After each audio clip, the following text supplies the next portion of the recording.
Writer-director James Wan has been stellar to the movie industry. He's also been the backbone and probably the most essential part of the horror industry. He's brought us such great films such as Dead Silence, Saw, Insidious, The Conjuring. He's even brought us some great action movies such as Death Sentence. He's also gone on to make some big budget movies as well, such as Aquaman and one of the Fast and Furious films. James Wan has returned to making horror films with his new take on this new movie called Malignant.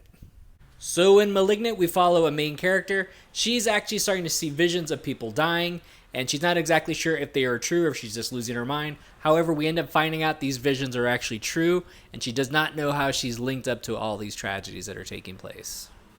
So I'm going to start this review by saying, if you saw my last review for The Conjuring 3, you know I did not like that movie at all, and that's mainly because James Wan was not present in the director's chair in that movie. I felt like his presence was obviously absent, and it was duly missed because I felt like the movie just did not live up to par to the previous Conjuring movies or any of the other movies that James Wan has directed. That being said, I knew nothing about this movie. There had been very little press about this movie, not a whole lot of trailers. The few trailers that I saw, I knew right away. I was like, ooh, this looks a lot different from any of the movies that I had seen because we're actually seeing some very obvious CGI in the commercials, and it kind of didn't allude to much of anything that he's done previously. As far as haunting movies or anything like that, this movie did not seem like a haunting. It right away looked like if someone was psychically connected to a murderer, I should say. So I was like, okay, this looks a little different from what I'm usually seeing from him in the past few years. So in the first 15 minutes, this movie sets up pretty much the entire movie. I was like, ooh, this acting in the beginning of the movie is really bad. It's like really like atrociously bad. And there was a moment where I was like, oh, it must be done on purpose this way. I was even thinking like, watch, I bet you in the opening shot, we're going to be seeing the movie like this. And I was like, there's going to be a pullback and we're actually going to be seeing like, maybe a couple watching TV or to me like a dramatization of something. I was like, okay, there's going to be someone watching this on a TV show. However, no, it's actually part of the movie. It's actually the movie.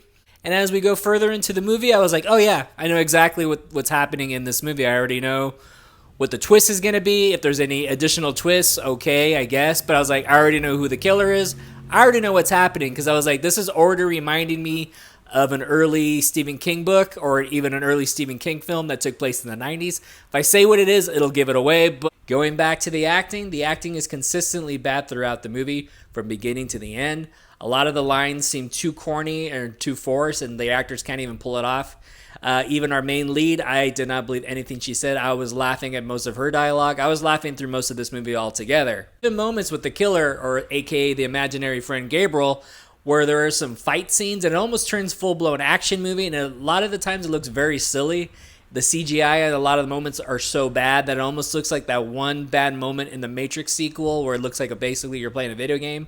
And there are moments where I was like, okay, why does the villain here look like Winter Soldier from the Captain America movie? The story's pretty easy to figure out, especially, like I said, with the title and with the beginning of the movie. You should already know what's happening. Also, if you grew up in the 90s or if you like 90s horror, or if you like Stephen King, if you've seen this Stephen King movie, it gives it all away. Also, if you've seen movies like Basket Case or if you've seen like other like maybe Dario Argento movies, you kind of know what's going on. It's kind of in your face the whole time.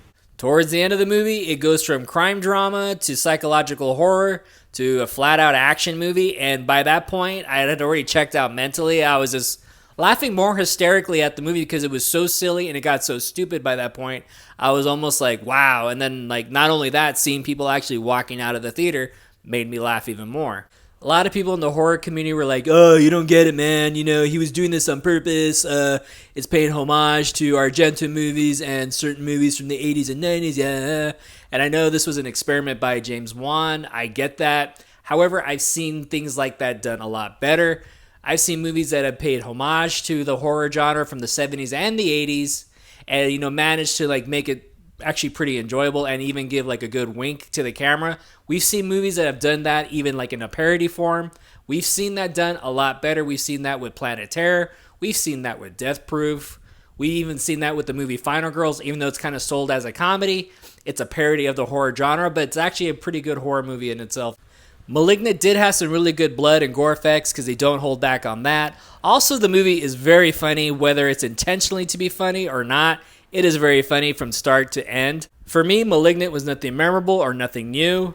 I don't think we'll be seeing a sequel out of this. Actually, I think this movie might end up being buried somewhere because of just the way that it performed at the box office and the fact that the way this movie was so split down the middle. However, I think it might be getting more negative than good. So I don't expect a sequel. And if we do get a sequel, I expect, well, it would be straight to video or straight to streaming.